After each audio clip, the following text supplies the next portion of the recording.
Այսօր առավոտյան հայտնաբերվել է Արագած լեռան հյուսիսային գագաթին նախօրեին տեղի ունեցած ձնահյուսի հետևանքով անհետ կորած Իսպանիայի քաղաքացուդին։ Երեկ ներքին գործերի նախարարությունը հաղորդեց, որ Իսպանիայի 9 քաղաքացիներից բաղկացած արշավախումբը մնացել է ձնահյուսի տակ։ Որոնողափրկարարական աշխատանքներին ներգրավել էին 51 փրկարար եւ 2 ուղղաթիռ։ 8 լեռնագնացներ երեկ հայտնաբերվեցին եւ ուղղաթիռով տեղափոխվեցին Արագած գյուղ, այնուհետեւ տարբեր աստիճանի մարմնական վնասվածքներով հոսպիտալացվեցին։ Մեկ քաղաքացի շարունակում էր մնալ անհետ կորած։ Որոնողափրկարարական աշխատանքները վերսկսվել էին այսօր առավոտյան ժամը 6-ին։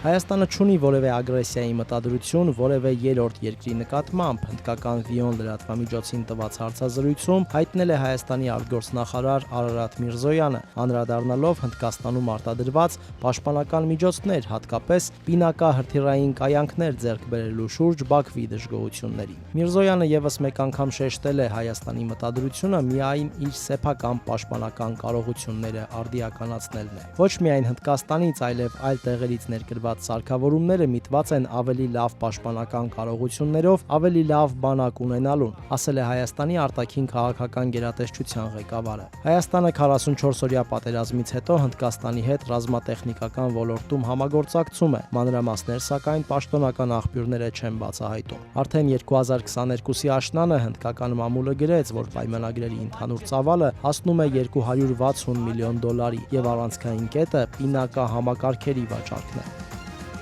Գլխավոր դատախազությունը միջնորդագրեր է ներկայացնել խորհրդարան ազգային ժողովի անկախ падգամավոր Հովիկ Աղազարյանի եւ Պատիվ ունեմ խմբակցության падգամավոր Տարոն Մարգարյանի նկատմամբ քրեական հետապնդում սկսելու մասին։ Որոշումները տեղադրված են ազգային ժողովի պաշտոնական կայքեջում։ Աղազարյանի դեպքում խոսքը գնում է առանձնապես խոշոր չափերով կաշառք ստանալուն։ Տարոն Մարգարյանի դեպքում քաղաքապետ եղած ժամանակ պաշտոնեական դիրքի չարաշահման տարբեր դրվագների։